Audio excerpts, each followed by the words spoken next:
Hello students and learners, welcome to the Brain Box tutorials. I am your teacher Priyanka और आज हम करते हैं सीबीएसई क्लास 10 मैथमेटिक्स के स्टैंडर्ड पेपर का सॉल्यूशन। जो आज ही हुआ है उसका एग्जाम। मेरे पास सेट 1 2 3 तीनों हैं। पहले सेट 3 से स्टार्ट करते हैं। स्टैंडर्ड पेपर है, फिर मैं बेसिक पेपर का भी सॉल्यूशन लेकर के आऊंगी। काफी लोगों ने बेसिक पेपर भी दिया है तो उसका भी हम सॉल्यूशन करेंगे, पहले स्टैंडर्ड का। तो सेट 3 है मेरे पास। पहले सेट 3 से स्टार्ट करते हैं।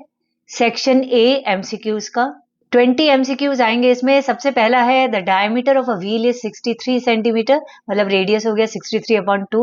The distance travelled by the wheel in 100 revolutions is. एक रेवोल्यूशन में कितना होगा उसका सरकमफेरेंस निकालने 2πr, फिर इंटू 100 कर देते हैं। तो आंसर आया 19800 सेंटीमीटर। यहाँ मीटर में आंसर है, मतलब सेंटीमीटर को मीटर में चेंज कर लो, 198 मीटर, यानी option number B correct answer. Next है mean of 7 observation is 17. If the mean of first 4 observation is 15 and that of the last 4 observation is 18, then the fourth observation is।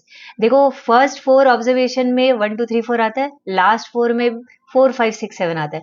तो number 4 जो है, fourth term जो है वो दोनों में आ गया, 15 वाले मीन में भी और 18 वाले मीन में भी। हम क्या करेंगे, फर्स्ट 4 और लास्ट 4 का टोटल निकालते हैं, ऐड करते हैं और उसको जो टोटल ऑफ 7 है माइनस कर देते हैं टोटल ऑफ 7 उससे, तो आ जाएगा हमारा फोर्थ ऑब्जर्वेशन। तो हमारा करेक्ट आंसर आया 13, यानी कि ऑप्शन नंबर बी। ठीक है, सॉल्यूशन देखना अगर ऐसे ही किया है कि नहीं तो वीडियो पॉज करके देख लो, क्योंकि मैं थोड़ा फटाफट करा रही हूँ। नेक्स्ट है the distance of point 4,0 from x axis is. X axis से 4,0, यानी कि ये पॉइंट एक्स एक्सिस पे ही है क्योंकि इसका वाई 0 है, तो 4 यूनिट्स की दूरी पे ही होगा, ऑप्शन नंबर ए। एक्स एक्सिस से दूरी बता रहा है, 4,0 वो पॉइंट है, तो 4,0 है मतलब वो पॉइंट एक्स एक्सिस पे ही है। एक्स एक्सिस पे कोई पॉइंट हो तो उसकी दूरी एक्स एक्सिस से कितनी होगी, उसकी दूरी एक्स एक्सिस से कुछ नहीं हो सकती, मतलब 0 यूनिट्स होगी। वाई एक्सिस से वो 4 यूनिट्स की दूरी पे, लेकिन एक्स एक्सिस से 0 यूनिट्स की दूरी पे, तो ऑप्शन नंबर सी। नेक्स्ट है if alpha and beta are zeros of the polynomial kx² - 30x + 45k and alpha plus beta is equal to alpha beta, मतलब sum of the roots is equal to product of the roots, then the value of k is. तो हम वही करते हैं, हम इस particular polynomial से सम of the roots निकाल लेते हैं, प्रोडक्ट ऑफ द रूट्स निकाल लेते हैं, फिर इक्वल करते हैं जिससे कि k की वैल्यू आ जाए। तो हमारा आंसर आया k इज इक्वल टू 2/3, यानी option number D is the correct option. Next है the radii are of a sphere and that of base of a cone are same. दोनों के रेडियस सेम है। If their volumes are also same then the height of the cone is. Volume same है मतलब 1/3πr² h is equal to 4/3πr³, यानी कि h is equal to 4r है, D option correct है। Next है if in a lottery there are 10 prizes and 30 blanks then the probability of winning a prize is। Prizes 10 ही है, total में कितने हैं, 30 + 10 40, यानी option A 1/4 is the correct option. Next है tan 3 theta is equal to √3 then θ/2 equals. हम पहले theta की वैल्यू निकालते हैं, फिर θ/2 कर लेंगे तो हमारा आंसर आ जाएगा। तो देखो 3 थीटा tan 60 हुआ, √3 मतलब tan 60, थीटा हमारा 20 आ गया, तो θ/2 20/2 10 डिग्री, यानी option number D is the correct option. Next है if in two triangles DEF and PQR, D और Q इक्वल है, R एंड E इक्वल है, then which of the following is not true. D Q के इक्वल है, R E के इक्वल है, तो ये जो ट्रायंगल्स है ये प्रॉपरली नहीं लिखे हुए हैं। ठीक है, इसको हम प्रॉपरली पहले लिख देते हैं तो हमको इजी हो जाएगा ये करना। तो देखो DEF is equal to QRP हो गया, क्योंकि D और Q इक्वल है और R और E, मतलब R अगर सेकंड में तो E भी सेकंड में होगा। अब हम देख पाएंगे यहाँ पे कौन सा ऑप्शन इनकरेक्ट है। तो देखो इसमें ऑप्शन नंबर डी जो है वो इनकरेक्ट लग रहा है। देखो DE/PQ, DE फर्स्ट 2 है और PQ यहाँ पे फर्स्ट 2 नहीं है, फर्स्ट एंड लास्ट है, तो यहीं से लग रहा है कि ये इनकरेक्ट है, तो option number D is incorrect, बाकी तीनों करेक्ट होंगे। नेक्स्ट है in the given figure triangle ABC AD is perpendicular on BC, BAC 90 degree है यहाँ पे। If EC 16 and DC 4 then the value of x is. पहले हम करते हैं ट्रायंगल ACB और ADC, ये दोनों जो ट्राइंगल है, यानी एक जो राइट साइड में छोटा ट्राइंगल है वो और एक पूरा बड़ा ट्राइंगल, ये दोनों सिमिलर आराम से प्रूफ हो गए। कैसे प्रूफ हो गए? एक एंगल A और एंगल D 90-90, दूसरा एंगल C कॉमन। अगर ये दो एंगल AA से हमने कर लिया इसको सिमिलर, यानी कौन से दोनों ट्राइंगल सिमिलर हुए? BAC और ADC। तो AC upon DC is equal to BC upon AC किया, X square is equal to 16 into 4, यानी x 8 सेंटीमीटर।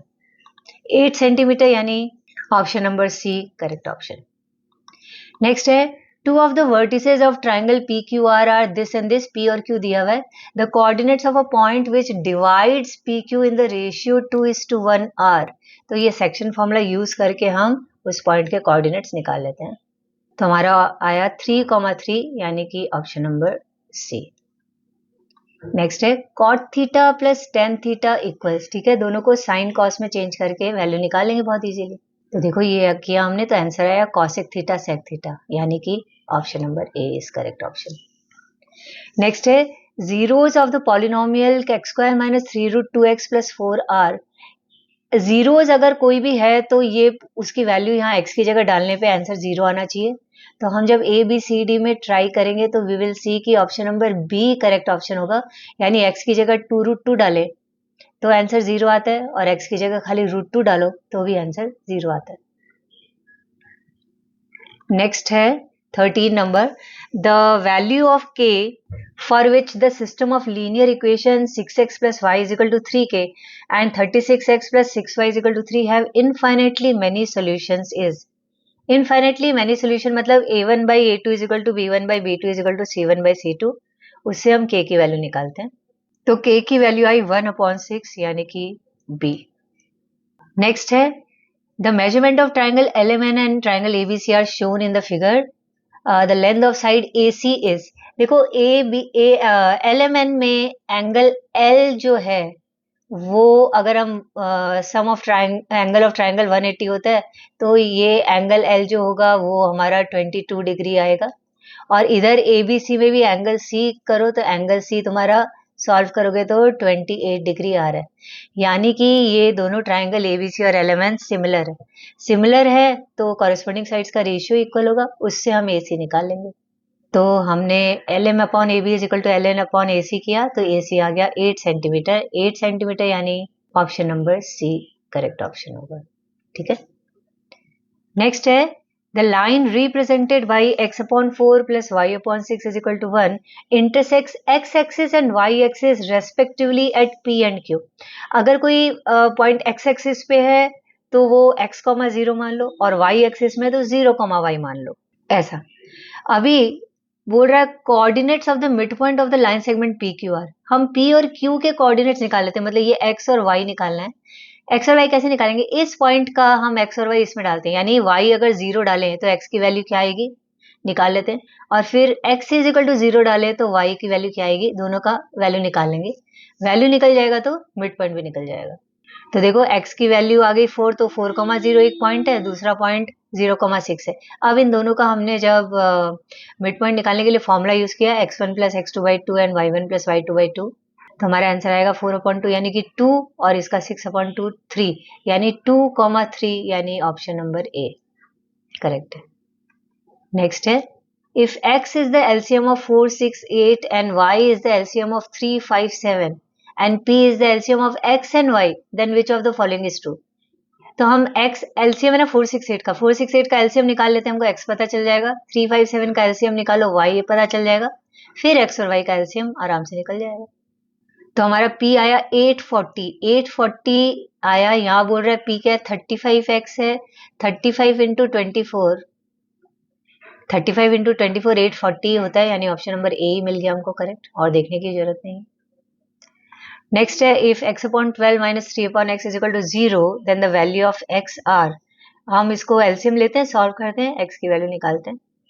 तो x square is equal to 36, मतलब x की वैल्यू प्लस माइनस 6 आएगा, यानी कि option number A correct option होगा, okay. Next है नंबर 18, टेंजेंट्स हैं दिए हुए। If tangents PA and PB drawn from an external point P to the circle with centre O are incline to each other at an angle of 80 degree as shown in given figure, यानी पूरा angle A P B 80 degree है. Then the measure of angle P O A, ये angle कितना होगा P O ए. देखो angle A तो 90 degree है according to the theorem, और ये इतना सा एंगल 40 डिग्री होगा क्योंकि ये दोनों जो टेंजेंट्स होते हैं ये इस पर्टिकुलर लाइन से बराबरली इंक्लाइन रहते हैं, बराबर रहते हैं, मतलब कि ये 40 डिग्री है. तो ये 40 है, ये 90 है, तो ओ बहुत आराम से पता चल जाएगा. तो हमारा ओ मतलब पी ओ ए आंसर है 50 डिग्री, यानी option number B correct option है. नेक्स्ट दो असर्शन रीजन है. पहला दिया है नंबर 19. assertion है if two tangents are drawn to a circle from an external point then they subtend equal angle at the center of the circle. देखो ये tangent वाले था सम, बोल रहा है इक्वल एंगल बनाएंगे, subtend equal angle at the centre, मतलब कि ये पीए और पीबी एंगल ओ जो है यहाँ और यहाँ दोनों इक्वल एंगल बनाएंगे. That is true, assertion correct है. रीजन बोल रहा है a parallelogram circumscribing a circle is a rhombus. नहीं, ये रीजन नहीं होता. हम इनफैक्ट असर्शन का जो मेन पार्ट है ना कि दो टेंजेंट्स इक्वल होते हैं इस तरीके से, इसको यूज करके हम parallelogram circumscribing a circle is a rhombus proof करते हैं. तो रीजन करेक्ट है लेकिन it is not the correct explanation, यानी कि ऑप्शन नंबर बी इसके लिए करेक्ट होगा. नंबर 19 का ऑप्शन बी है. नेक्स्ट है नंबर 20. लिखा है ladder leaning against a wall stands at a horizontal distance of 6 metre from the wall. Wall से 6 मीटर की दूरी पे ये 6 है, और बोल रहा है if the height of the wall up to which the ladder reaches is 8 metre. तो ये है 8 मीटर दिया है, तो then the length of the ladder is 10. ये 10 होगा क्या, पाइथागोरस थ्योरम यूज करो तो लैडर तो 10 ही आएगा, यानी असर्शन तो करेक्ट है. 8 स्क्वायर प्लस 6 स्क्वायर का रूट करोगे 10 आएगा. रीजन बोल रहा है ladder makes an angle of 60 degree with the ground.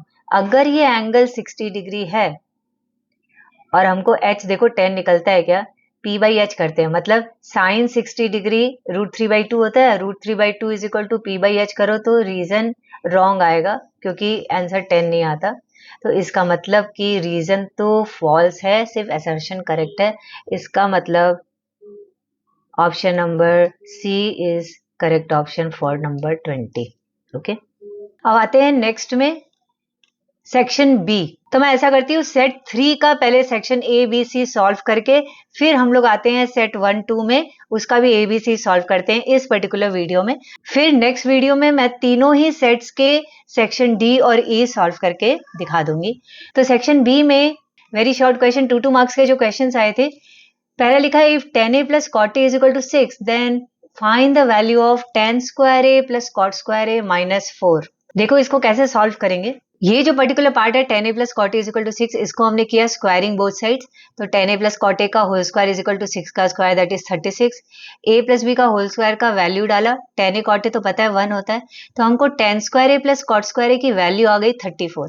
tan square a plus cot square a अगर 34 है तो 34 minus 4 30 होगा, तो इसका आंसर हो गया 30. क्लियर हुआ. नाउ नेक्स्ट 22 का नंबर ए और बी दोनों ही सॉल्व किया है. आपने कौन सा ऑप्शन लिया था चेक कर लेंगे उस हिसाब से. लिखा है फाइंड द वैल्यू और values of K so that the quadratic equation 4x² plus kx plus 1 is equal to 0 has real and equal roots. अगर रियल और इक्वल रूट्स है मतलब b² minus 4ac is equal to 0 है, उसी की value हम डाल देते हैं. तो हमारा आंसर के का 2 आया, +4 और -4. ओके, और नेक्स्ट लिखा है if alpha and beta are the zeros of the polynomial y² minus 5y plus 3 then find the values of alpha to the power 4 beta cube plus alpha cube beta to the power 4. Now हम alpha plus beta मतलब sum of the zeros और फिर product of the zeros alpha beta की value पहले निकाल लेते हैं. -b/a और c/a से 5 आया, एक का 3 आया. अब ये पर्टिकुलर पार्ट में हम देखते हैं हमारे क्या कॉमन आता है, अल्फा क्यूब बीटा क्यूब तो कॉमन ही आ रहा है, तो अंदर बचता है अल्फा प्लस बीटा. वैल्यूज डालो यानी 3 क्यूब इंटू 5, हमारा आंसर आया 135. बहुत ही इजी थे दोनों ही, कोई भी ऑप्शन आप सिलेक्ट कर दे, क्वेश्चन बहुत इजी था ये. नेक्स्ट सम है प्रोबेबिलिटी का. Probability of guessing the correct answer of a certain test question is x/12, and if the probability of not guessing the correct answer is 5/6, then find the value of x. Probability एक चीज का होना और एक चीज का नहीं होना, अगर दोनों को ऐड कर दिया जाए तो आंसर 1 होता है। तो हम वही करते हैं, x/12 plus 5/6 is equal to 1 और फिर x की वैल्यू आ जाएगी। तो हमारी x की वैल्यू आई 62। नेक्स्ट है, prove that the tangents drawn at the ends of a diameter of a circle are parallel। यानी कुछ ऐसा डायग्राम है, ये tangents हैं ड्रॉ किए हुए डायमीटर के एंड में, तो हमको प्रूफ करना है कि ये पैरेलल है। देखो हमारे पास एक थ्योरम है कि टेंजेंट और radius at the point of contact make 90 degree, यानी कि यहाँ पे 90 डिग्री बन रहा है और यहाँ पे भी 90 डिग्री बन रहा है। तो 90 प्लस 90 180 होता है, मतलब ये को इंटीरियर एंगल है, 180 बना रहे हैं, that means they are parallel. बहुत ही इजी था, इसीलिए 2 मार्क्स वाले में दिया था ये। नेक्स्ट है, अगेन ऑप्शन वाला पार्ट है, find the smallest number which is divisible by both 644 and 462। तो 644 और 462 का एलसीएम लेना था यहाँ, और हमारा आंसर आता 21252। नेक्स्ट भी एचसीएफ एलसीएम का ही था, two numbers are in the ratio 4:5 and their HCF is 11, find the LCM of these numbers.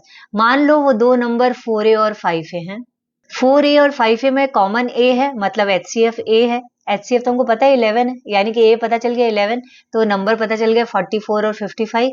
LCM निकालो 44 55 का, आंसर आया 220 सॉरी।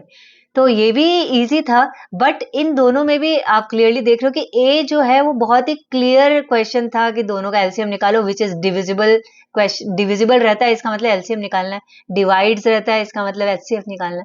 तो इन दोनों में भी ए बहुत इजी था, बट बी अगर इस तरीके का सम आपने किया है तो बी भी किसी ने अटेम्प्ट किया होगा, तो इसी तरीके से सॉल्व किया जाता है। ओके, सो सेक्शन बी खत्म हुआ। सेक्शन बी मुझे इजी लगा क्योंकि जो ऑप्शन वाले थे वो सब भी काफी इजी थे। आप बताइएगा आपका कैसा हुआ पेपर। नाउ सेक्शन सी में आते हैं, 3 मार्क्स के क्वेश्चन है। पहला प्रोबेबिलिटी का है, all face cards of spades are remove from a pack of 52 playing cards and the remaining pack is shuffled well. 52 में से फेस कार्ड्स स्पेड्स के निकाल दिया, मतलब 3 कार्ड्स निकल गए, तो टोटल में भी 49 कार्ड्स हैं। अभी लिखा है, card is then drawn at random from the remaining pack, find the probability of getting पहला अ फेस कार्ड। टोटल में फेस कार्ड्स कितने होते हैं? 12 फेस कार्ड, लेकिन 3 फेस कार्ड निकल चुके हैं, तो 9 फेस कार्ड्स आर देयर। 9/49 कर लो, कटेगा तो है नहीं, यही हमारा आंसर है। नेक्स्ट बोल रहा है, एस और अ जैक। एस हमारे पास 4 हैं, जैक 3 है क्योंकि एक जैक निकल चुका है, यानी 7। तो 7/49 किया जो कटता है, तो 1/7 इज द आंसर। काफी इजी क्वेश्चन था 3 मार्क्स के हिसाब से, ये 2 मार्क्स वाले में भी हो सकता है। बट देखो 3 मार्क्स कैसे है कि आपने अगर माइनस करके रखा 49, तो 1 मार्क इसका और 1 मार्क इन दोनों के। नेक्स्ट है, in the given figure PB is a tangent to the circle with centre O at B। Okay, AB is a chord of the circle of length 24 centimeter, ये पूरा AB 24 है, and at a distance of 5 centimeter from the center of the circle, मतलब OM 5 है। If the length PB of the tangent is 20, PB दिया हुआ है, find the length of OP हमको निकालना है। एक काम करते हैं, OB ज्वाइन कर लेते हैं और वैल्यूज जिसकी जिसकी है लिख लेते हैं। तो AB अगर 24 है तो हमारा MB थ्योरम लगाएंगे, हम थ्योरम लिखेंगे कि perpendicular drawn from the centre to the chord bisects it, तो 24 का आधा 12 हो गया। OM 5 दिया है, पाइथागोरस थ्योरम से OB की वैल्यू निकालेंगे, OB की वैल्यू आएगी 13 है। अभी दूसरा थ्योरम लगाओ कि टैंजेंट और रेडियस परपेंडिकुलर होते हैं, मतलब एंगल भी 90 डिग्री है। इसका मतलब फिर से पाइथागोरस थ्योरम लगा के हम OP की वैल्यू निकाल लेंगे। तो हमारी ओपी की वैल्यू पॉइंट में आई है, मतलब पूरा ये एक परफेक्ट स्क्वायर नहीं था, 23.8 सेंटीमीटर आया है, और कोई अगर √569 सेंटीमीटर लिखेगा तो भी उसको पूरे मार्क्स मिलेंगे। ओके, नेक्स्ट है, a chord of circle of radius 10 centimeter subtends a right angle at the center of the circle, find the area of the corresponding minor segment।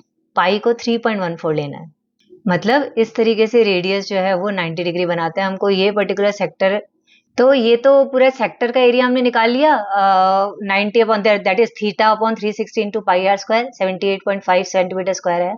अब इस पूरे सेक्टर में से ट्राइंगल का एरिया निकालो और फिर माइनस कर दो, तो ये माइनर सेगमेंट का एरिया आ जाएगा। तो एरिया ऑफ ट्राइंगल आया 50, half into base into height से, 78.5 माइनस 50 किया, 28.5 square centimetre area of the corresponding minor segment था. ओके, नेक्स्ट है prove that 5√3 plus 2/3 is an irrational number given that √3 is an irrational number. ये बहुत easy है. √3 irrational number है तो आप इसको 5√3 प्लस 2/3 को आप मानते हो एक रैशनल नंबर है, a/b है या r है मान करके बहुत से जन करते हैं, एंड देन हम सॉल्व करते हैं इसको. इसलिए मैंने वो प्रूफ करके नहीं दिया, काफी इजी समय ये. आई गेस आप लोगों ने ठीक ही किया होगा. नेक्स्ट है प्रूविंग. ये आइडेंटिटीज प्रूव करने हैं, दोनों ऑप्शन नंबर ए और बी दोनों ही प्रूविंग है. चलो पहले ए सॉल्व करके दिखाती हूँ. ये रहा 30 पार्ट ए सॉल्व किया हुआ. देखो LHS को सॉल्व करना चालू किया, इज इक्वल टू RHS आ गया 2 cosec है. आप वीडियो पॉज करके देख सकते हो आपने ऐसे ही सॉल्व किया था क्या. और ये है दूसरा ऑप्शन पार्ट बी. कंपेरेटिवली मुझे ए इजियर लगा क्योंकि एक पर्टिकुलर ऐसा पार्ट आ जाता है जहां पे आपको लगता है कि LHS RHS दोनों इक्वली सॉल्व करें तब ये इक्वेट कर पाएंगे. पर मेरा मानना ये है कि आप एक ही साइड को पकड़ो और उसी को सॉल्व करते करते दूसरे साइड के इक्वल लाओ. तो उस केस में फिर यहाँ थोड़ा सा मुश्किल हो जाता है कि कैसे करें इधर साइन कॉस आने के बाद में. तो ऐसे में करना ये चाहिए कि रफ में आप RHS सॉल्व करो, यहाँ तक लाओ और उसको उल्टा करके लिखो. बट कैसे आपने किया है वो आप बताइएगा, कौन सा चूज किया वो भी बताइएगा. मेरे हिसाब से ए और बी में ए इजी था ज्यादा. ओके, अब आते 31 में. लिखा है ए है, ये भी ए बी ऑप्शन है.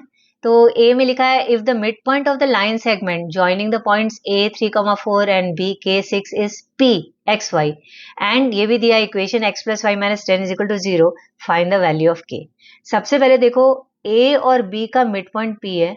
इसमें हम P का ये जो y है ये तो बहुत इजीली निकाल पाएंगे क्योंकि A और B दोनों का y दिया हुआ है. ठीक है, तो x1 plus y1 sorry y1 plus y2/2 करके हम सॉल्व कर लेते हैं, y निकाल लेते हैं.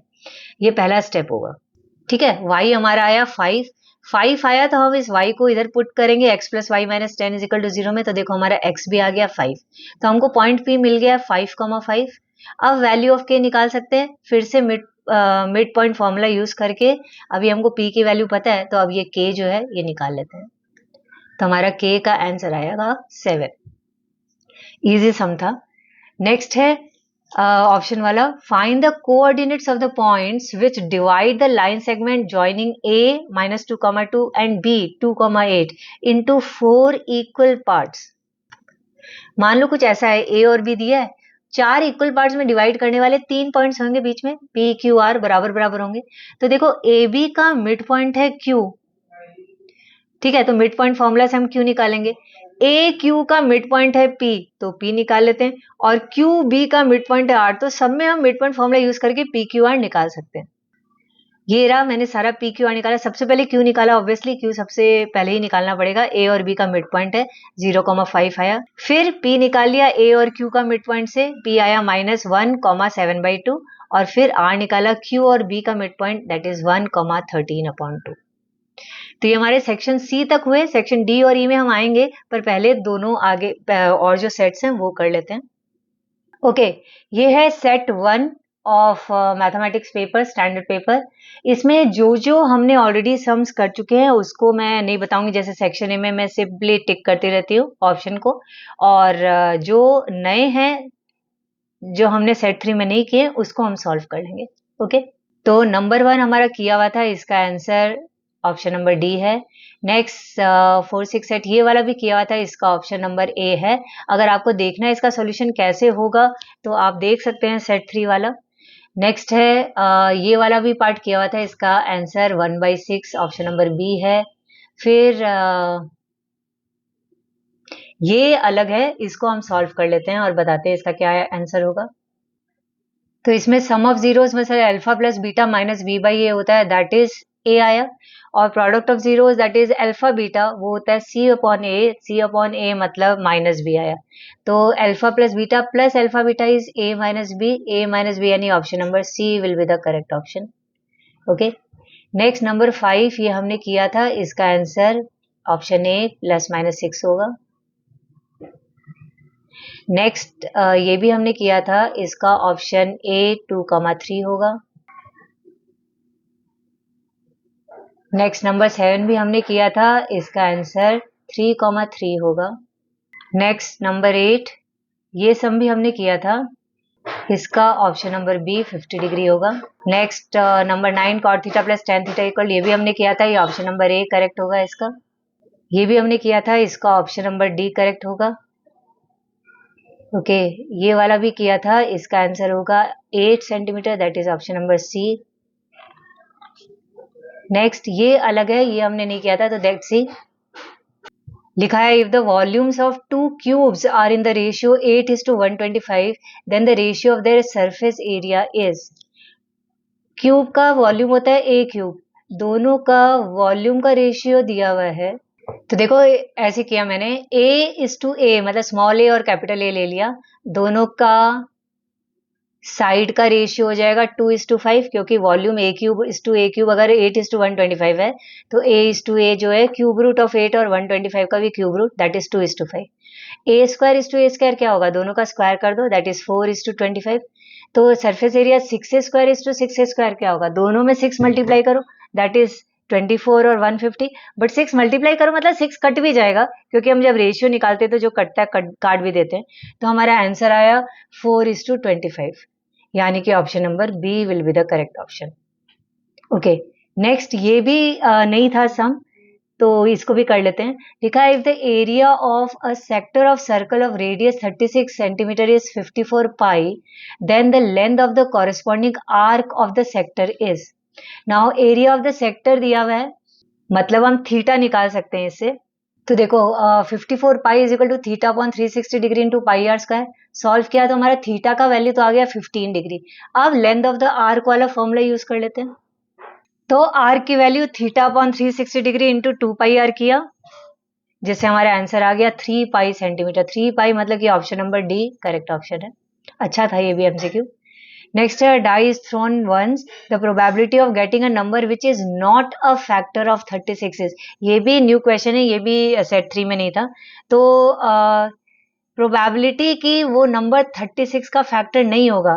तो देखो 1 2 3 4 5 6 टोटल 6 होते हैं, उन 6 में से कितने नंबर्स हैं जो 36 के फैक्टर नहीं होते।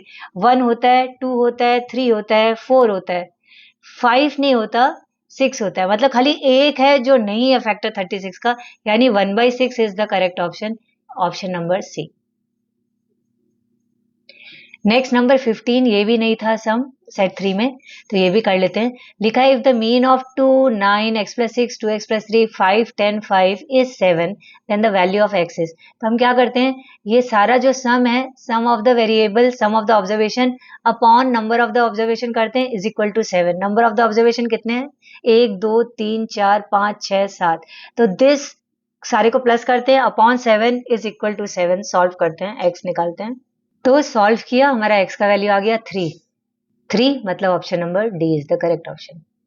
नेक्स्ट ये भी नहीं था हमारे सेट 3 में, तो ये भी सॉल्व कर लेते हैं। AOBC is a rectangle whose 3 vertices are this this this. AOB दिया है और पूछ रहा है square of the length of its diagonal is equal to. देखो एक रेक्टेंगल के डायगोनल्स इक्वल होते हैं, मतलब अगर AOBC एक रेक्टेंगल है तो ये दोनों ही डायगोनल, भले वो AC हो या OB हो, दोनों ही डायगोनल्स इक्वल इन लेंथ होंगे। तो कोई भी एक हम लेंथ निकाल लेते हैं जो हमारे पास है AOBC है ना, यानी कि AB एक डायगोनल है और OC एक डायगोनल है। तो हमको OC की वैल्यू तो हम नहीं निकाल सकते बिकॉज हमारे पास C नहीं है, लेकिन AB की वैल्यू हम निकाल सकते हैं। AB एक डायगोनल है, तो AB की वैल्यू निकालते हैं, फिर उसका स्क्वायर कर लेते हैं। तो इसके लिए हमको डिस्टेंस फॉर्मूला यूज करना पड़ेगा। तो मैंने डायगोनल का स्क्वायर ही निकाल दिया, मतलब इसको रूट नहीं किया, तो डायगोनल का स्क्वायर ही बोला था, तो हमारा आंसर आ गया 20 यानी option number B will be the correct option. Next ये हमारा सेट 3 में किया हुआ है, इसका ऑप्शन नंबर बी करेक्ट होगा, 2√2, √2। नेक्स्ट आते हैं, ये भी हमारा किया हुआ है सेट 3 में, इसमें वैल्यू ऑफ x जो है वो 8 centimetre, that is option number C होगा। नेक्स्ट आते हैं असर्शन रीजन में। Assertion है a ladder leaning against a wall stands at a horizontal distance of 6 meter if the height of the wall up to which the ladder reaches 8 then the length of the ladder is 10, reason दिया the ladder makes an angle of 60 degree with the ground. ये same assertion reason था हमारे set 3 में। इसका होगा कि assertion true है लेकिन रीजन फॉल्स है, यानी कि ऑप्शन नंबर सी होगा सम नंबर 19 के लिए। बस सेट 3 में चेंज किया हुआ था, ये नंबर 20 था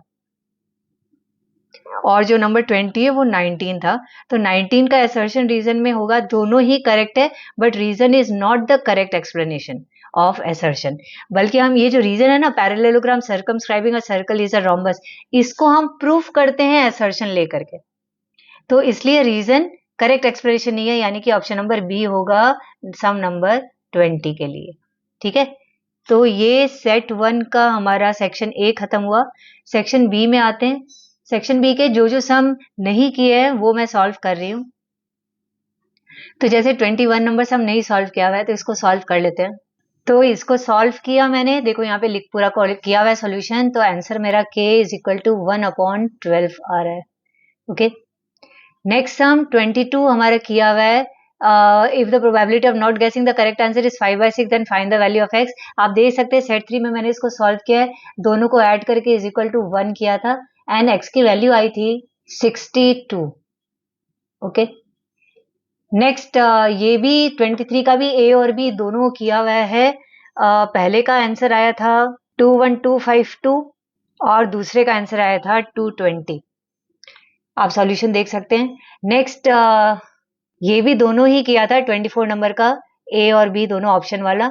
इसमें के की वैल्यू आई थी ए की ±4 और बी की वैल्यू आई थी 135। आप इसका भी सॉल्यूशन देख सकते हैं। नेक्स्ट है prove that the tangents drawn at the ends of a diameter of a circle are parallel. ये प्रूविंग भी मैंने सेट 3 में करके दिया है, आप देख सकते हैं। Now coming to section C, पहला 26 का ए एंड बी, ये भी दोनों सम हमने किए हैं। सेक्शन सी का ये जो था ये सेट 3 में आप देख सकते हैं। इसमें के की वैल्यू आई थी 7 और यहाँ पे ए बी सी 4 पार्ट्स में डिवाइड किया था, तो वो कोऑर्डिनेट्स पता करने थे, यानी 3 जो पॉइंट्स थे मैंने मान लिया था पी क्यू आर है। ये भी मैंने सेट 3 में सॉल्व किया है और तीनों की वैल्यूज भी निकाली थी, आप वो भी चेक कर सकते हो।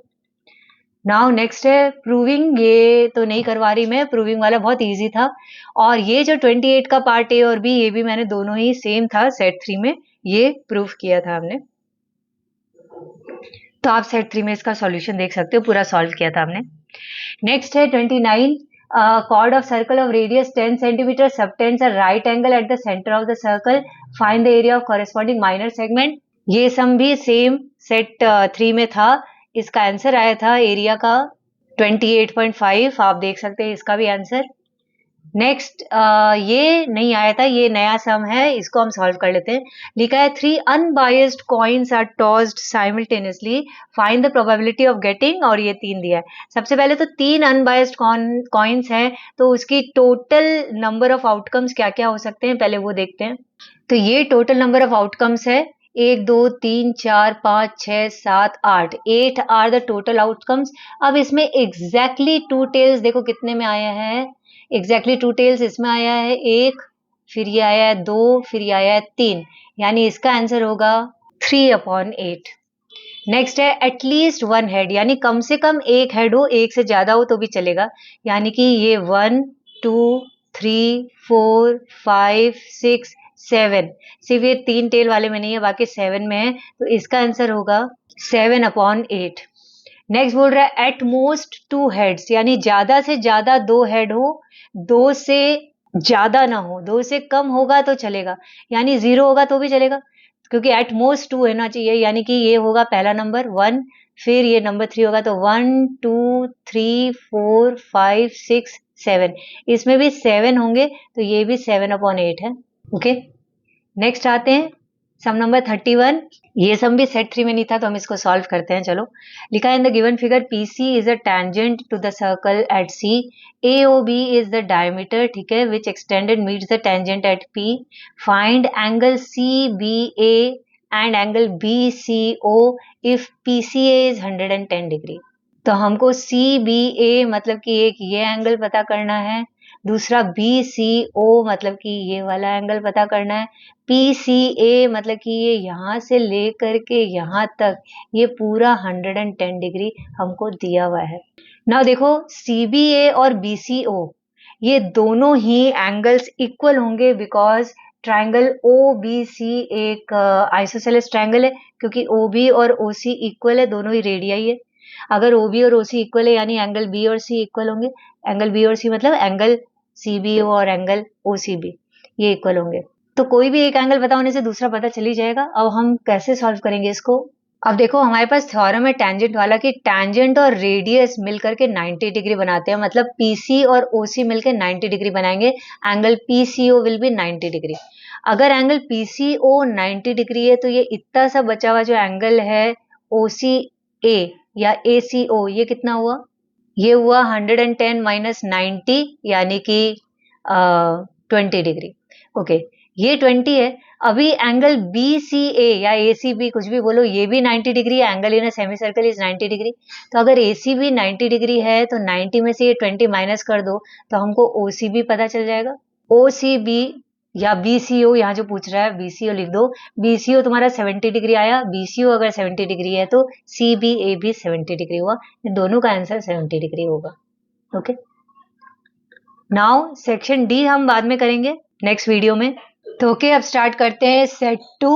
सेट 2 का section A, B and C देखते हैं। जो जो हमने नहीं किया है वो कर लेते हैं। तो ये फर्स्ट नंबर टैंजेंट वाला ये किया हुआ है। इसका आंसर था ऑप्शन नंबर बी 50 डिग्री। इसका आंसर था ऑप्शन नंबर डी 3। ये सेट 1 में हमने किया था, सेट 1 में आया था। ये भी सेट 1 में आया था। इसको हमने सेट 1 में सॉल्व किया है। आंसर है 4:25। You can check that. फिर आता है next two of the vertices. ये पार्ट किया था, ये 3 में था, मतलब सेट 3 में था। ये ऑप्शन नंबर सी इसका करेक्ट होगा। ये नहीं था, ये न्यू है, इसको कर लेते हैं। तो लिखा है sine 4 theta is equal to √3/2 then theta upon 3 equals. तो हम पहले थीटा की वैल्यू निकाल लेते हैं। तो 4 theta is equal to sine 60 हो गया। थीटा की वैल्यू आ गई 15 डिग्री। अगर थीटा 15 है तो थीटा अपॉन 3 होगा 5 degree. Option number D. Next, zeros of the polynomial this are, ये भी हमने नहीं किया था। तो जीरो कैसे होगा? इसमें वैल्यूज डालो जिसका वैल्यू y के बिहाफ में डालने पे पूरा आंसर 0 आ जाए, वही जीरोज ऑफ द पॉलिनोमियल है। तो इसको हम चारों में से वैल्यू डालेंगे तो देखेंगे d की जब वैल्यू डाल रहे हैं, मतलब जब 2/3 डालते हैं एज y तो आंसर 0 आता है, और -1/7 डालते हैं तो आंसर 0 आता है। नेक्स्ट दिया है system of two linear equations in two variables is inconsistent if the lines in the graph are A coincident, B parallel, C intersecting at one point, D intersecting at right angles। तो वो inconsistent है, मतलब कि वो मिलती नहीं है कभी, वो पैरेलल है, इसका मतलब ऑप्शन नंबर बी। नेक्स्ट है AOBC is a rectangle with 3 vertices, the square of the length of its diagonal is equal to, ये हमने किया था, सेट 1 का है ये, इसका होगा 20, option number B. Next LCM, ये वाला सम भी किया था, इसका आंसर होगा P is equal to 35x, option number A. अच्छा, नेक्स्ट नंबर 10 भी किया था प्रोबेबिलिटी वाला, नॉट अ फैक्टर ऑफ 36, इसका आंसर होगा C 1/6। देन नंबर 11 भी किया है, AC की वैल्यू निकालनी थी, that is 8 centimetre, option number C आएगा। नंबर 12 ये भी हमने किया था, ये सेट 1 का है, इसमें आया था option number C will be the correct option. Next number 13 ये नहीं किया था, किसी भी सेट में नहीं आया, इसको सॉल्व करते हैं। cos theta upon 1 minus cos square theta का रूट इज इक्वल टू, चलो सॉल्व करते हैं। तो ये रहा इसका solution, cos theta upon sine square theta का रूट हो गया 1 माइनस कॉस स्क्वायर थीटा यानी साइन थीटा। तो cos theta upon sine theta होता है cot थीटा, यानी कि option number A will be the correct option. Next, discriminant of quadratic equation bx square plus ax plus c is equal to 0 where b is not equal to 0 is given by, discriminant दिया जाता है b square minus 4ac, but ध्यान रखो यहाँ पे equation जो दिया हुआ है वो bx square plus ax plus c है। हमारा इसके हिसाब से हमारा इक्वेशन बन जाएगा a square minus 4bc, discriminant की वैल्यू, यानी कि option number D. Next sum है, if the mid point of the line segment joining the points a,4 and 2,2b is 2, 6, then the value of a plus b is given by, okay, तो हम mid point के formula को use करके यहाँ a और b की value पहले निकाल लें, फिर a प्लस b निकाल लेंगे। तो ये हमने सॉल्व किया मिड पॉइंट फॉर्मूला से, a की वैल्यू 2 आ गई, b की वैल्यू 4 आ गई, तो 2 + 4 a + b, 2 + 4 6 हो गया, यानी option number a is correct. Next है, if the area of the sector of a circle of radius 36 centimetre is 54.5 that the length of corresponding arc of the sector is, ये भी हमने किया था सम, ये क्वेश्चन शायद सेट 1 का था, इसका आंसर होगा 3 pi, option number D. Then number 17 पे हमने किया था, इसका आंसर होगा 8 सेंटीमीटर, ऑप्शन नंबर सी।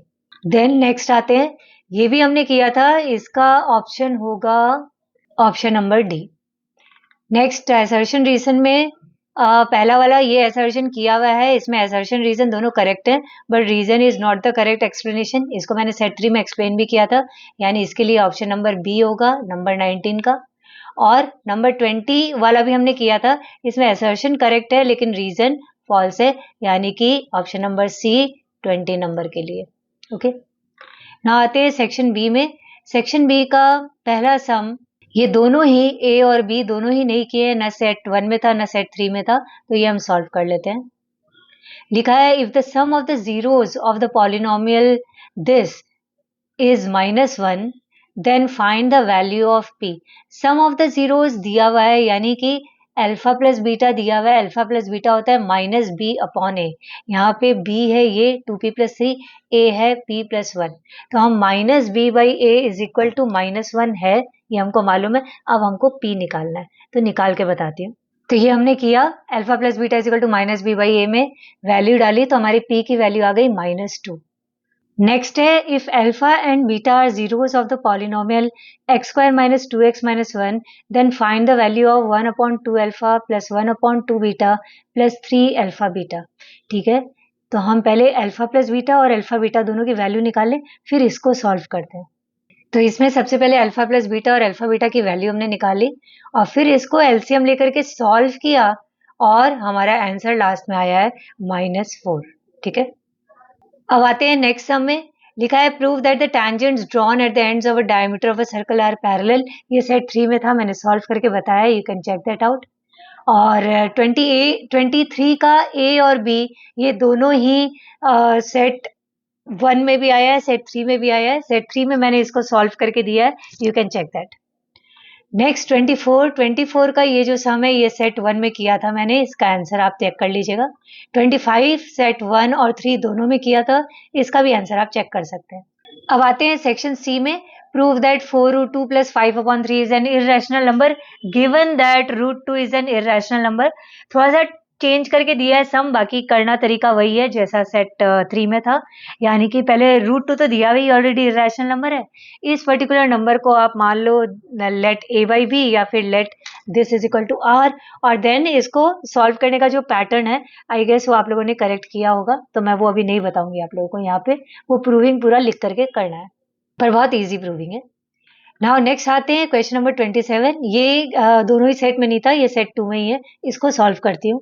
लिखा है, if 65% of the population has black eyes, 25% have brown eyes and the remaining have blue eyes, what is the probability that a person selected at random has, option number A blue eyes, option number B brown और black eyes.